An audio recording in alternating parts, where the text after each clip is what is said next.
Selamat pagi Oma dan Opa, Bapak dan Ibu saudara sekalian yang terkasih dalam Kristus.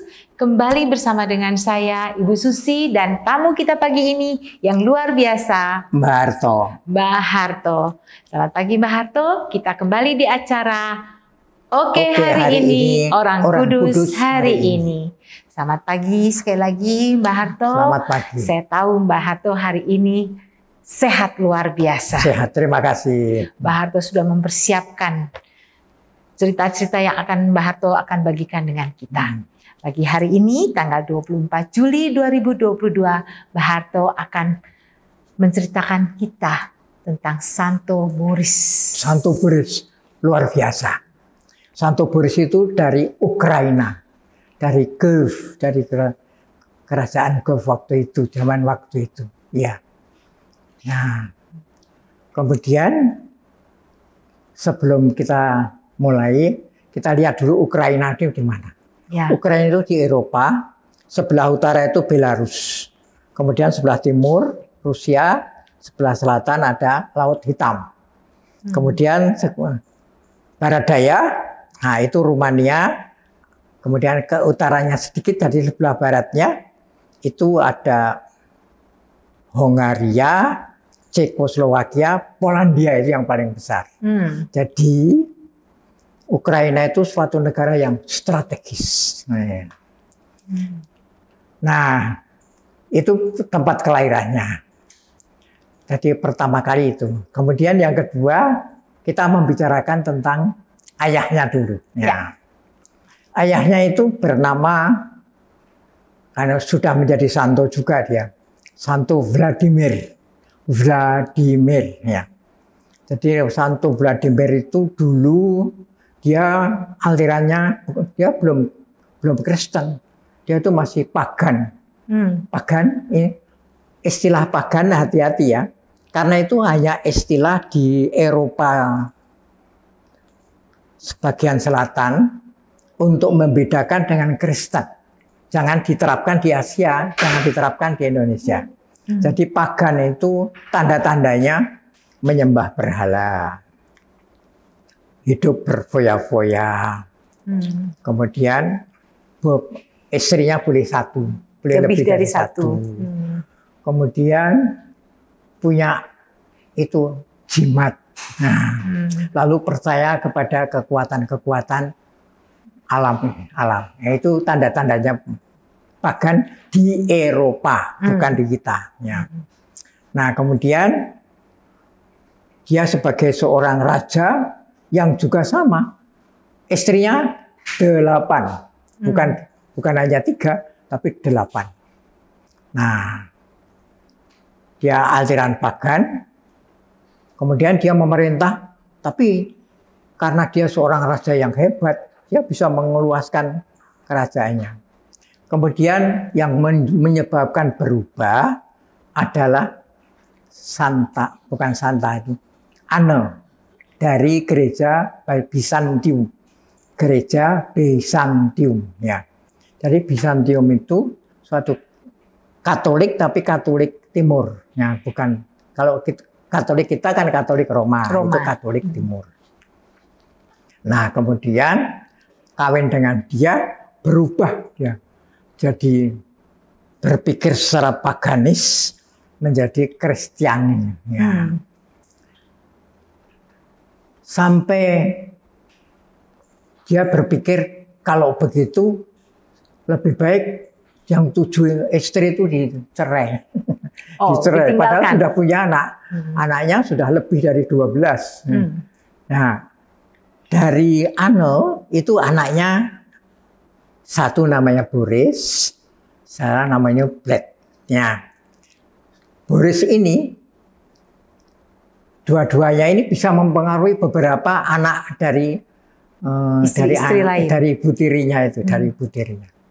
Nah, maka nanti ada beberapa orang yang menjadi Kristen juga. Nah, nanti diberi kedudukan. Nah, sekarang kita berbicara dulu tentang Boris dulu ya.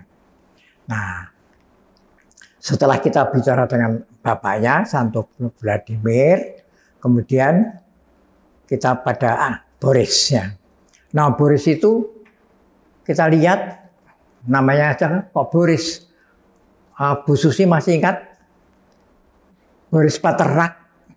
Boris Paternak adalah pengarang yang membuat buku, kemudian menjadi filmkan menjadi Dr. Zhivago. Saya pernah nonton filmnya itu, Dr. Zhivago. Nah, itu yang nulis itu Boris Paternak. Nah, Boris itu artinya, nah dia kan setiap nama kan punya arti ya. Artinya pejuang, petarung. Ya. Jadi apa? Ada orang mengatakan pendek dan sebagainya itu enggak, masuk orang pakai nama yang jelek kan nggak mungkin. Betul. Dia memilih nama Boris karena dia petarung. Nah, dan betul dia itu prajurit. Nah, ketika dia pulang dari ini, waktu itu ayahnya sudah meninggal. Jadi ketika ayahnya meninggal tahun 1015, jadi 1015 ya. Nah itu kemudian dia pulang dari militer, petugas militer, detasmen kalau sekarang istilahnya. Itu ada berita bahwa dia akan dibunuh oleh kakaknya, kakak tiri. Oh, ya, untuk perebutan sebab apa? Sebab kekuasaan. Mereka akan khawatir ini kerajaan itu pasti diberikan kepada anaknya, Ana, gitu. Kepada anaknya Ana itu. Lalu dia memberitahukan pada anak buahnya, jangan takut, kami akan membela Anda.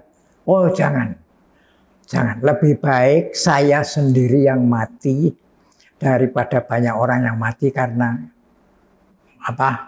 perang saudara ya. Perang antara kita sama perang saudara. Betul, dia kemudian menunggu, silahkan kapan akan menyerang kami. Jadi anak buahnya disuruh menjauh. Kemudian betul, ternyata itu para pembunuh bayaran dari Viking, dari orang-orang Viking yang lebih pagan lagi daripada orang pagan di Eropa itu. Kemudian langsung ditombak, meninggal. Nah, meninggalnya itu tanggal 24 Juni ya. Nah, sedangkan bapaknya itu tanggal 15 Juni. Jadi hanya terpaut kira-kira seminggu aja. Jadi tahunnya sama, 1015. Nah, kemudian tinggal adiknya kan. Wow. Kakak-kakaknya bisa menguasai kerajaan, terus si Bled tadi lari kemudian diundang, kamu datang aja, tidak jadi apa-apa, tidak kami apa-apakan. Lalu dia karena jauh, untuk datang ke istana itu harus melalui sungai. Nanti kalau nanti Bu Susi lihat itu ada sungai namanya Sungai Jeneper. Jeneper itu sungainya banyak ya. Satu diantaranya Jeneper. Kemudian dia naik perahu ke situ, tapi tahu-tahu sudah dikepung oleh orang Viking yang dibayar itu. Wah. Kemudian dia, kamu mau apa? Nah, kami disuruh untuk membunuh kamu. Nah kalau tidak membunuh saya gimana? Ya saya tidak dapat upah. Nah kalau begitu silakan, silakan kamu lakukan. Oleh karena itu dua-duanya ketika mati mereka itu menjadi santo, ya, menjadi orang kudus, menjadi martir. Nah, ketika jadi martir, nah sudah dia kemudian dikanonisasi dan dibeatifikasi. Tapi kapan dan oleh paus siapa tidak diberitahukan. Itu ceritanya. Luar biasa, terima kasih sekali Mbah Harto. Jadi bahwa Boris dan adiknya Gleb ini sungguh-sungguh pejuang sejati. Pejuang sejati ya. Karena dia menyerahkan dirinya supaya tidak terjadi perang saudara antara kakak tirinya dan mereka sendiri untuk merebut kekuasaan karena ayahnya sudah meninggal ya. Iya, sudah ayahnya meninggal. Jadi karena itu kita sebagai orang Katolik melihat bahwa kita berjuang itu belum tentu bahwa kita selalu menjadi pemenang. Tapi kita bisa juga meninggal, tapi kita meninggalkan kenangan yang luar biasa untuk bangsa dan negara. Puji Tuhan. Terima kasih Mbah Harto, luar biasa untuk kesediaannya pagi hari ini untuk datang bersama dengan kami menceritakan Santo Boris yang luar biasa. Dia kalah dalam jiwa, dalam raganya, tapi dia menang dalam rohnya. Mudah-mudahan Santo Boris ini menjadi inspirasi buat kita. Sebelum mengakhiri acara hari ini, mari kita berdoa bersama. Dalam nama Bapa dan Putra dan Roh Kudus. Amin. Santo Boris, doakanlah kami. Doakanlah kami. Kemuliaan kepada Bapa dan Putra dan Roh Kudus, seperti pada permulaan, sekarang, selalu, dan sepanjang segala abad. Amin. Dalam nama Bapa dan Putra dan Roh Kudus. Amin. Sampai jumpa di acara Oke hari ini, Orang Kudus hari ini yang akan datang. Hari